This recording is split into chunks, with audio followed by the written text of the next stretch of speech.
नमस्कार, स्वागत है आप सभी का म्यूचुअल फंड हेल्पलाइन में। आपके साथ मैं हूं स्वाति। म्यूचुअल फंड हेल्पलाइन में हमारी कोशिश होती है आपके उन सभी सवालों के जवाब देने की जो आपके म्यूचुअल फंड इन्वेस्टमेंट से जुड़े हैं। उलझन फंड चुनने को लेकर हो या फिर फंड से बाहर निकलने को लेकर, हर तरह की उलझन का समाधान हम आपको देते हैं। शुरू करते हैं आज का शो और देखते हैं कि आज के शो में खास क्या है। क्यों शॉर्ट टर्म डेट फंड में निवेशकों को दिख रही है गिरावट? एचडीएफसी बैलेंस एडवांटेज फंड में मिल रहा है कम डिविडेंड, कब तक डिविडेंड बढ़ने की उम्मीद कर सकता है निवेशक? 60 साल की उम्र करनी है टैक्स बचत, क्या इक्विटी लिंक्ड सेविंग स्कीम सही होगी? और फंडनामा में आज हम जानेंगे अपने रिस्क लेने की क्षमता को कैसे आप खुद से आंक सकते हैं।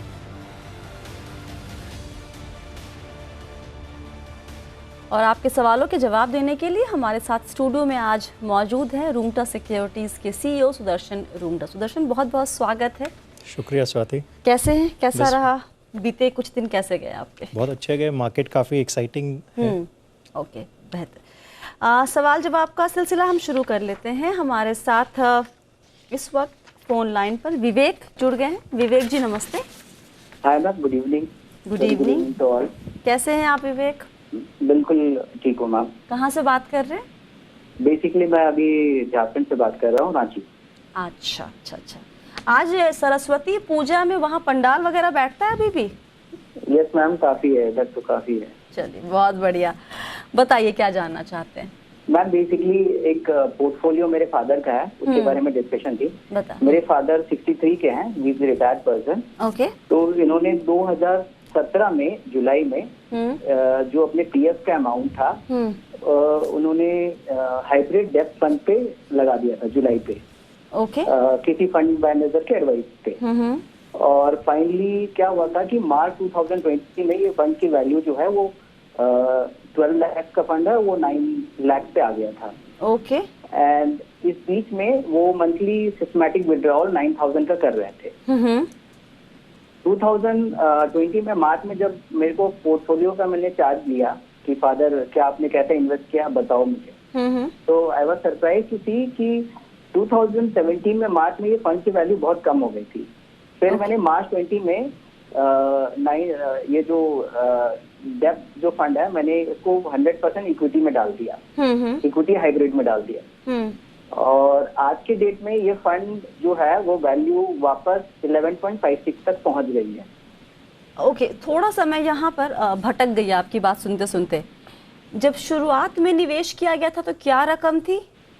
12 लाख। 12 लाख। उसमें आपके पिताजी ने SWP भी किया था? 9,000 मंथली। और ये किस साल में निवेश किया गया था? 2017 जुलाई से। और तुरंत ही SWP शुरू हो गई थी? बिल्कुल, नेक्स्ट मंथ से। 9,000 रुपीज पर मंथ की? यस, पर मंथ की बात कर रहे हैं, राइट? Per month. ओके। और तब निवेश किस दो फंड में किया गया था? ये मैम एक ही फंड पे लगा दिया गया था पैसा, ये था डेप्थ हाइब्रिड फंड, SBI का। SBI का हाइब्रिड फंड? डेप्थ में। Debt hybrid. एक मैं आपको यहीं पे रोक रही हूँ, आप साथ बने रहिए हमारे। हालांकि डेट हाइब्रिड फंड नाम का कोई फंड है या फिर नाम ये में? एक हाइब्रिड डेट फंड होगा। ओके। जो एक कंजर्वेटिव डेट फंड कैटेगरी में आ जाता है। तो एक इक्विटी हाइब्रिड है जो अग्रेसिव हाइब्रिड फंड है जी। और इनका जो डेट हाइब्रिड डेट फंड है वो एक कंजर्वेटिव डेट फंड हो जाता है। कंजर्वेटिव डेट फंड है। ओके, आई थिंक वही होना चाहिए। ओके, ठीक है। अब आगे बढ़ते हैं। ये फंड फिर चला नहीं, फिर ये मार्च 20 में इसको 100% इक्विटी में मैंने ट्रांसफर कर दिया, हाइब्रिड इक्विटी में। ओके। एंड करंट जो वैल्यू है इस फंड का 11.56 हो गया है, बैक टू 12 लाख के। जब स्विच किया था आपने इसको इक्विटी में तब कितनी वैल्यू थी इसकी? 9.17 लाख से अब बढ़ के ये 11.5 लाख के आसपास हो गया है। अभी मैंने इसको क्या किया, 7 लाख सेविंग फंड में डाल दिया और इक्विटी हाइब्रिड में 4.5 लाख डाल दिया। ओके, ठीक है। तो अब आप क्या करना चाहते हैं इसके साथ? इस पैसे में आपको इसको कहीं और निवेश करना है या फिर रिटर्न ज्यादा चाहिए? अब आपकी एक्सपेक्टेशन क्या है? यस मैम, एक्चुअली मेरे पापा के पास फंड यही है, तो अभी लो रिस्क में 10 से 12% रिटर्न पे मैं एक्सपेक्ट करता हूँ कि आगे क्या करना है। और इसमें अभी पता नहीं है। अभी कोई SWP नहीं है इसमें? नहीं, बिल्कुल नहीं है, कुछ भी नहीं है। सोर्स ऑफ इनकम कुछ है पापा की अभी? फादर का तो सोर्स ऑफ इनकम नहीं है, बट हम 2 लड़के हैं, उनके वही सोर्स ऑफ इनकम है अभी। That's very sweet of you to say that. तो ये पैसे की जरूरत है उनको, राइट? आप इसको ऐसा नहीं कर सकते कि लगा के लंबे वक्त के लिए रहने दें, ये काम इनको एक्चुअली मंथली तो कुछ चाहिए इनको मतलब। हाँ ओके, मैंने बहुत सारे सवाल आज खुद बताइए सुदर्शन कि क्या इनके पास क्या रास्ता है अगर इनको रेगुलर इनकम भी चाहिए और 10 से 15% का रिटर्न, और मुझे लगता है कि विवेक थोड़ा कैपिटल सेफ्टी को भी ध्यान में रखना चाहते हैं। सो विवेक जी, आपका जो पहले जो आपका इन्वेस्टमेंट था हाइब्रिड डेट फंड में, उसमें जो इक्विटी एक्सपोजर था वो करीबन 15 to 25% था। तो टिपिकली अगर हम रिस्क प्रोफाइलिंग के हिसाब से देखें तो ये एक सही फंड था आपके पिताजी के लिए। हालांकि जब आपने माइग्रेट किया और आज का जो आपका करंट पोर्टफोलियो है, जो SBI सेविंग्स फंड में करीबन 7 लाख का इन्वेस्टमेंट है और SBI इक्विटी हाइब्रिड में आपका 4.47 लाख का इन्वेस्टमेंट है, तो ये पोर्टफोलियो अगर मैं देखता हूं तो इसमें आज की तारीख में भी आपका जो इक्विटी एक्सपोजर है वो करीबन 30% का है। तो ऑलमोस्ट सिमिलर के जो आपका डेट हाइब्रिड फंड में था वो आज वही सिमिलर रेंज में है। इसको आपने खाली 2 स्कीम में बाइफर्केट कर दिया है। सेकंड, आपका जो सवाल था कि आपको इसमें 10 से 15% रिटर्न मिले, वो बहुत मुश्किल है, बिकॉज ये एक कंजर्वेटिव कैटेगरी हो जाती है। आपने खुद बनाया है इसको कंजर्वेटिव, और पहले जो आपने इन्वेस्ट किया था वो स्कीम ही एक कंजर्वेटिव स्कीम थी। तो ये स्कीम में 10 से 15% मिलना हालांकि मुश्किल है। तो आपको हम सलाह देंगे कि आपके पिताजी के लिए, क्योंकि ये उनका यही एक रिटायरमेंट फंड है जो उनके पास है और इस पर वो डिपेंडेंट रहेंगे, तो मुझे नहीं लगता कि आपको इससे ज़्यादा इक्विटी एक्सपोजर लेने की ज़रूरत है। इसमें से आप अपना सिस्टमैटिक विड्रॉल आप सेटअप कर सकते हैं, जितनी आपकी रिक्वायरमेंट है आपके पिताजी को हर महीने, वो हिसाब से आप कर सकते हैं। तो स्ट्रिक्टली मैं आपको फिर भी सलाह दूंगा कि रिटर्न्स को चेज़ मत कीजिएगा, बिकॉज आप बहुत हाई रिस्क जोन में चले जाएंगे। विवेक जी, यस मैम। आपने लिखा था कि आपने 100% इसको शिफ्ट किया था इक्विटी में, लेकिन इसमें SBI सेविंग फंड जो है वो मनी मार्केट फंड है। मनी मार्केट, सो डेट कैटेगरी हो गया। डेट कैटेगरी और इक्विटी। बट वो फंड शिफ्ट किया था मैं मार्च 2020 से लेकर फरवरी 2021 के बीच में। अभी मैं थोड़ा रिस्क कम कर दिया बिल्कुल, क्योंकि ये जो फंड जो बढ़ा वो इसी कारण बढ़ा क्योंकि मैंने 100% इक्विटी पे उस टाइम शिफ्ट किया था। अब मैं सेफ हो गया हूँ। सो इन्होंने बेसिकली आई अज्यूम कि इन्होंने कंजर्वेटिव डेट से पूरा फंड इक्विटी हाइब्रिड में कर दिया होगा, और वहां से फिर वापस स्विच करके सेविंग्स फंड में माइग्रेट करते गए धीरे धीरे। Okay, alright, got it. आपका सवाल आज मुझे भी उलझन में डाल रहा है, पता नहीं क्यों। खैर, सुदर्शन को आपने सुना, आपको समझ में आ गई है बात जो हमने कही आपसे? बिल्कुल सही। ज्यादा रिस्क ले, हाँ बताएं आप कुछ। बट अभी करंट में इस पोर्टफोलियो को मैं मेंटेन ही रखूं, यही राय दे रहे हैं। हाँ जी, आप इसे मेंटेन रखिए और पैसे के लिए अब इसमें से ही SWP करते रहेंगे। इसमें से आप SWP कर सकते हैं। चलिए, ओके। और ये कितने साल तक करूं, मतलब कुछ महीनों तक? जब तक आपकी जरूरत है आप इसमें बने रहिए। SWP तो आपकी रिक्वायरमेंट के हिसाब से आप तय करेंगे ना? ओके ओके ओके, है ना? ओके मैम, चलिए, thank you very much. You are welcome. अगला सवाल लेते हैं। अजय भाई पटेल हमारे साथ हैं फोन लाइन पे। हाँ जी मैम, बताइए। अजय जी नमस्ते। नमस्ते। कहाँ से बात कर रहे हैं सर? मैं आगरा से बोल रहा हूँ अभी करंटली। अच्छा, बताइए आप क्या जानना चाहते हैं? ये मेरा ये था कि मेरा एक क्वेश्चन है, मुझे ना ELSS फंड में अमाउंट डिपॉजिट करना है। मैंने अभी साल भर से अपने ELS म्यूचुअल फंड थे मेरे 2, एक तो आदित्य बिरला सन लाइफ टैक्स रिलीफ था 96 वाला, और एक DSP था टैक्स सेवर। ओके। उसमें मेरी सिप प्लान चल रहे थे, वो जो मैंने 1 साल पहले लगभग लॉकडाउन से पहले ही मैंने बंद करवा दिए थे। अब मेरे को दोबारा इसमें सिप प्लान स्टार्ट करना है, प्लस अभी करंट में मेरी जो कुछ PF की जो इंटरेस्ट है वो टैक्सेबल आ रही है, जिस कारण से मेरे को इस साल टैक्स ना देना पड़े। तो मैं ये चाहता हूँ कि मुझे ये सजेस्ट किया जाए मैं कौन से टैक्स सेवर मतलब किस ELSS फंड में पैसा एक मुश्त डाल सकूँ। लगभग मुझे 50,000 रुपए इन्वेस्ट करने हैं, ताकि मेरा टैक्स जो इस साल लाइबिलिटी आए तो वो 0 हो जाए। मैं आपसे एक सवाल पूछूं? हाँ सर, मैम बताइए। सर आपकी उम्र क्या है? मेरी है 60। मैंने क्रॉस चेक करने के, मुझे आपकी आवाज़ इतनी यंग लग रही है कि मुझे लगा ही नहीं कि मुझसे कोई 60 साल की उम्र का। नहीं 60 है, हाँ 60 है, 60 कंप्लीट है, अगस्त 2020 में 60 कंप्लीट हो चुकी है। सर आपकी आवाज़ बहुत ही बढ़िया है। चलिए अब हम आपके सवाल पे आ जाते हैं। बताइए सुदर्शन, क्या करना चाहिए इनको?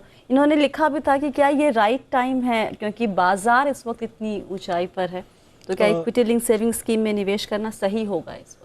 पहली बात हम बोल दें, बाजार यस ऊंचाई पे है, बट उसका ये मतलब नहीं है कि राइट टाइम नहीं है इन्वेस्ट करने का। फिर से ये आ जाता है कि आपका जो टाइम होराइजन है वो कितना है निवेश में, आप होल्ड कर सकते हैं इक्विटी में। बिकॉज शॉर्ट टर्म में आपको शायद थोड़ा उतार चढ़ाव देखने मिल सकता है मार्केट में, बट लॉन्ग टर्म में डेफिनेटली द इंडिया स्टोरी काफ़ी इंटैक्ट है। क्योंकि आप अजय जी, आप 60 इयर्स के हैं, ऑलमोस्ट रिटायरमेंट के मतलब करीब आ गए हैं, तो आपको आपका एक रिस्क प्रोफाइलिंग करना होगा कि आप इक्विटी में कितना निवेश कर सकते हैं। तो उसके बेसिस पे आप डिसाइड कीजिए कि आपको ये पूरा 50,000 ELSS में डालना है या दूसरे विकल्प में डालना है। दूसरे विकल्प जो फिक्स्ड इंटरेस्ट बेरिंग हो सकते हैं, जिसमें आप सीनियर सिटीजन सेविंग स्कीम हो गया, नेशनल सेविंग सर्टिफिकेट हो गया, PPF हो गया, और या टैक्स सेविंग फिक्स्ड डिपॉजिट्स हो गई, इनमें आप ना इन्वेस्ट करने का सोच सकते हैं। तो डिपेंडिंग आपकी जो एज है, आज हम सलाह देंगे कि आप 60%, आपका जो 50,000 का 60% है वो आप ये थोड़े डिफेंसिव्स में डाल दीजिए जो फिक्स्ड इंटरेस्ट बेरिंग है, और 40% आप ELSS में डाल दीजिए। तो उसमें आप Mirae asset tax saver fund में आप निवेश करने का सोच सकते हैं। Ajay ji sir please repeat करेंगे लास्ट, और कौन सा आपने ELSS फंड बताया? Mirae asset tax saver. Okay, Mirae asset tax, ठीक है, उसमें 40% और बाकी के जो 60% है वो PPF या टैक्स सेविंग FDs है, NSC वगैरह ये सब ले सकता हूँ। ठीक है, ओके ओके, ठीक है ma'am, thank you. You are welcome sir. आज आपके सवालों के जवाब दे रहे हैं रूंगटा सिक्योरिटीज़ के CEO सुदर्शन रूंगटा। अगला सवाल लेते हैं। राजेंद्र नेमा जी हमारे साथ जुड़ गए हैं फोन लाइन पे। नेमा जी नमस्ते, कहाँ से बात कर रहे हैं सर? ये हम बालाघाट मलाजखंड तहसील, बैहर तहसील से बात कर रहा हूँ। जी बताइए, क्या जानना चाहते हैं नेमा जी? जी जी, मैं मलाजखंड हाँ से सर, बात कर अपना रहा हूँ। सवाल पूछ लीजिए। जी जी, मेरा ये सवाल था कि मेरा जो है बहुत से कस्टमर जो है HDFC बैलेंस एडवांटेज फंड में। सर अगर आपने टीवी ऑन किया हुआ है ना तो उसकी वॉल्यूम कम कीजिए, वरना आपको दिक्कत होगी बात करने में। जी मैम, एक्चुअली क्या है कि बैलेंस एडवांटेज फंड जो है, जो मंथली डिविडेंड आ रहा था, वो 2018 के बाद जो इन्वेस्ट किया कस्टमर्स ने, वो 0.32 पर यूनिट डिविडेंड दे रहा था। लेकिन बाद में जो मार्च में कोरोना पीरियड में उसका डिविडेंड जो है 0.23 कर दिया गया। और उस समय चूंकि मार्केट बहुत ज्यादा डाउन में था, इसलिए लोगों का कोई शिकायत नहीं थी इससे। लेकिन अभी जो है कंटिन्यू मार्केट जो है जब इतना ज्यादा राइज हो रहा है जी, फिर भी जो है डिविडेंड नहीं बढ़ रहा है, डिविडेंड जो है नहीं बढ़ पा रहा है। इसलिए मैं आपने कहा सवाल कि ये था आपके कि क्लाइंट, आप कहाँ क्या काम करते हैं? मैं शेर खान के साथ है मेरा बिजनेस पार्टनर। तो आप डिस्ट्रीब्यूटर के तौर पे काम करते हैं? आप क्या जी, ओके ओके। तो आपने HDFC से इस बारे में बात नहीं की, उनसे पूछा कभी, उनसे कोई कम्युनिकेशन? नहीं, मेरा कोई कम्युनिकेशन उनके साथ नहीं हुआ, क्योंकि आपके जो है बाजार गिर रहा था, ये लाइन मेरे जहन में रह गई इनकी बात से। तब निवेशकों ने कंप्लेन नहीं की। अब बाजार ऊपर जा रहा है तो डिविडेंड क्यों नहीं बढ़ रहा है, इसकी शिकायत आ रही है। क्या डिविडेंड का कम या ज़्यादा होना किसी भी म्यूचुअल फंड निवेश में बाजार की चाल पर निर्भर करता है? नहीं स्वाति, ये बाजार के मूवमेंट पे निर्भर नहीं करता। डिविडेंड जो है वो एक डिस्क्रिशन होता है, फंड हाउस के स्कीम मैनेजर के डिस्क्रिशन पे होता है कि वो कितना डिविडेंड डिक्लेयर करें। हालांकि जो बैलेंस एडवांटेज फंड है, ये कैटेगरी है, इसमें वो देखते हैं कि जो निवेशक की प्रोफाइल है वो इसमें थोड़ा बहुत डिविडेंड एक्सपेक्ट करते हैं। तो एक कंजर्वेटिव अप्रोच में वो dividend fund manager regularly declare करते हैं। हालांकि जब मार्केट गिरने लगा तो यस, उनके पास कोई चॉइस नहीं था, डिविडेंड कम करना पड़ा उन्हें। अब जब मार्केट बढ़ गया, जो आपके इन्वेस्टर्स कह रहे हैं कि डिविडेंड वापस क्यों नहीं बढ़ रहा है, तो आई एम श्योर कि फंड मैनेजर भी इस चीज़ का ध्यान रख रहे हैं और वो कंजर्वेटिव अप्रोच ले रहे हैं कि मार्केट बहुत ज़्यादा बढ़ चुका है, कहीं शायद आगे करेक्शन ना आ जाए, इसके लिए वो ये डिविडेंड पॉलिसी से शायद कंटिन्यू रख रहे हैं। और गोइंग फॉरवर्ड अगर स्टेबिलिटी आ जाती है या उन्हें कॉन्फिडेंस है कि मार्केट यहाँ से ऊपर ही जाना है, तो शायद वो रिस्टोर कर दें। बट हालांकि इसमें कोई फिक्स टेन्योर या फिक्स रेट नहीं डिसाइड कर सकते हैं। तो क्या इनको क्या करना चाहिए, अपने क्लाइंट को क्या बोलेंगे ये? राजेंद्र जी, अगर आपके क्लाइंट से इस पे ही डिपेंडेंट है, इनके डिविडेंड्स पे, और उनके कैश फ्लोज में असर आ रहा है, तो मैं सजेस्ट करूंगा आप डिविडेंड प्लान से उनको शिफ्ट करवा के ग्रोथ प्लान में करवा दीजिए और वहां से एक मंथली सिस्टमैटिक विड्रॉवल सेटअप कर दीजिए उनके रिक्वायरमेंट के हिसाब से। यहाँ पर आपको लेकिन ध्यान रखना होगा कि जो सिस्टमैटिक विड्रॉवल होगा वो अगर मार्केट नहीं बढ़ा या मार्केट नीचे गया, तो वहाँ आपके जो प्रिंसिपल अमाउंट है या जो इन्वेस्टेड अमाउंट है उसमें से भी पैसा विड्रॉ होगा। तो ये चीज़ आपके इन्वेस्टर्स और आपको सलाह आपको अपने इन्वेस्टर्स को देनी होगी। तो मूल रकम कम होने के चांसेस हमेशा हो सकते हैं। क्विकली एक और सवाल लेते हैं आर्यमन चौरसिया जी का। इन्होंने 2 डेट फंड में निवेश किया था जनवरी 2021 में, HDFC short term debt fund और Axis short term debt fund.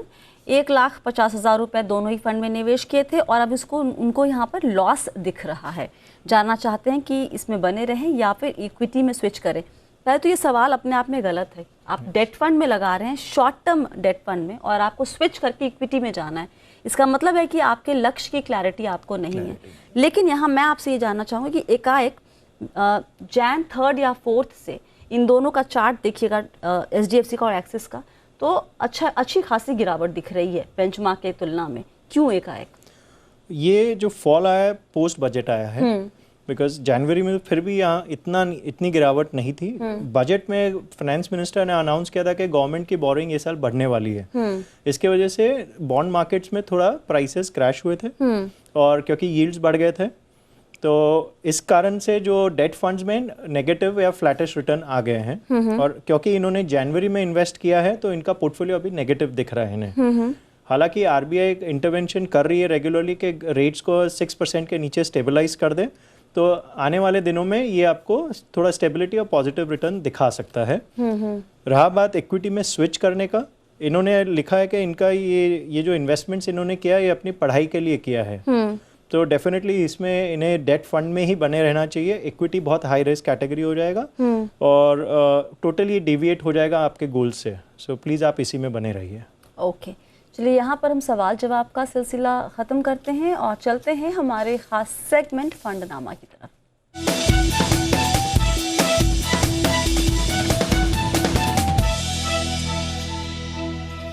फंडनामा में इस हफ्ते हम अपने एक्सपर्ट से ये जानने की कोशिश कर रहे हैं कि अगर निवेशक को अपनी रिस्क लेने की क्षमता खुद से ही आंकनी हो तो वो कैसे आंक सकता है।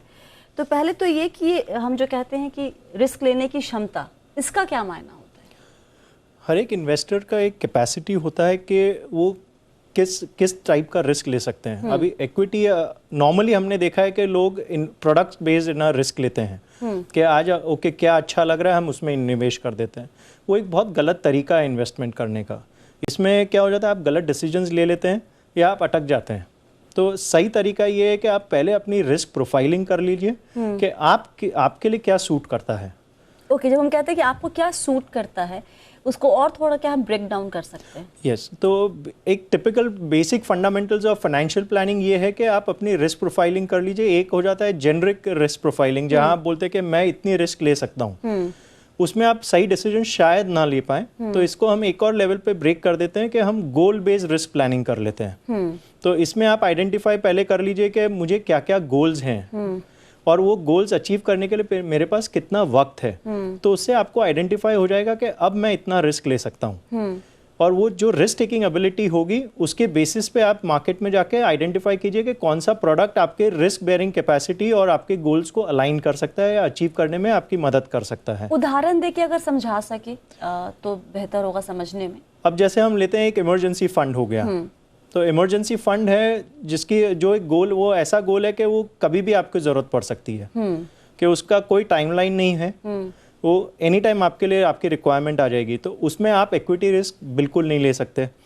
उसमें आपको देखना होगा कि मैं शायद है ना अल्ट्रा शॉर्ट टर्म या लिक्विड फंड में डालूं, तो आपको फिर आइडेंटिफाई हो गया कि ये एक ऐसा गोल है इमरजेंसी फंड जो मुझे मेरी पैसे की जरूरत ओवरनाइट भी आ सकती है, तो मैं उसमें जीरो रिस्क ले सकता हूँ। तो उसके लिए आपको इस कैटेगरी के फंड्स चुनने होंगे। कई आपकी कैटेगरी हो सकती है जो आपको 3 से 5 साल के बीच में आपकी ज़रूरत हो, जैसे आपके बच्चों के वेलफेयर के हो गई, तो उसमें आप मॉडरेट रिस्क शायद थोड़ा लेने की सोच सकते हैं। तो डिपेंडिंग ऑन टाइमलाइंस आप देखिए कि आपको इक्विटी में कितना एक्सपोजर लेना है। और कोई भी रिस्क मेजरमेंट और रिस्क असेसमेंट करने से पहले आपको ये देखना होगा कि आपका इंश्योरेंस जो एक हम बोलते हैं insurance is a foundation of any financial plan, वो बहुत अच्छा होना चाहिए। इंश्योरेंस में आप कवर कर सकते हैं अपना term plan, mediclaim, accidental policy, cancer policies आगे जो स्पेसिफिक हो जाती हैं। तो अगर आपका ये 360 डिग्री अगर आप अपने आप को इंश्योरेंस से कवर कर देते हैं, फिर आप है ना आगे के गोल्स पे जाइए। जैसे Sudarshan, sorry to interrupt you here, मेरी उम्र मान लीजिए कि 30 साल है और मेरा जो लक्ष्य है वो 10 साल के बाद का है, तो टेक्निकली सभी लोग कहेंगे कि अब इक्विटी आपके लिए बहुत ही अच्छा विकल्प होगा, लेकिन मुझे नहीं पता कि मैं इक्विटी को लेकर कंफर्टेबल हूँ कि नहीं। तो ये मैं कैसे चेक करूँ कि मुझे इक्विटी में जाना चाहिए या नहीं जाना चाहिए? ये हाँ, आप कह सकते हैं कि जवाब आपके अंदर ही होगा, लेकिन कुछ सवाल जो मैं खुद से पूछूं और उसके बाद तय करूं कि हाँ मैं इक्विटी में थोड़ा सा कंफर्टेबल हूं या ज़्यादा हूं या कम। देखिए, अभी प्रोडक्ट से आप कंफर्टेबल है नहीं है वो मुझे नहीं लगता आपके पास चॉइस है। बिकॉज अगर आपको 10 साल के बाद पैसा चाहिए जो इन्फ्लेशन एडजस्टेड हो, तो आपको इक्विटी के अलावा कोई अच्छा विकल्प नहीं मिल सकता जो आपको ग्रोथ, कम लिक्विडिटी दे और टैक्स एफिशिएंट हो। ठीक है, और तो आपके पास इक्विटी नहीं होने का या मुझे पसंद है या ना पसंद है उसका चॉइस नहीं है आपके पास। तो आपको एक ओपन माइंड से सोचना होगा। एज एन इन्वेस्टर आपको देखना है कि आप अपना बिहेवियर कैसे चेंज करें। मार्केट कभी भी आपके बिहेवियर हमारे बिहेवियर से नहीं चलता। मार्केट अपनी चाल खुद चलता है। ऑलराइट, चलिए, बहुत बहुत शुक्रिया सुदर्शन आज सभी सवालों के जवाब देने के लिए। और फिलहाल के लिए शो में इतना ही। आपको अगर सवाल हमें भेजने हैं तो सवाल कहाँ भेजने हैं वो सारी डिटेल्स आपकी स्क्रीन पर। सवाल जब भी लिखते हैं तो अपना नाम और नंबर ज़रूर लिखिए ताकि आपसे हम बात करके आपके सवाल को बेहतर तरीके से समझ सकें।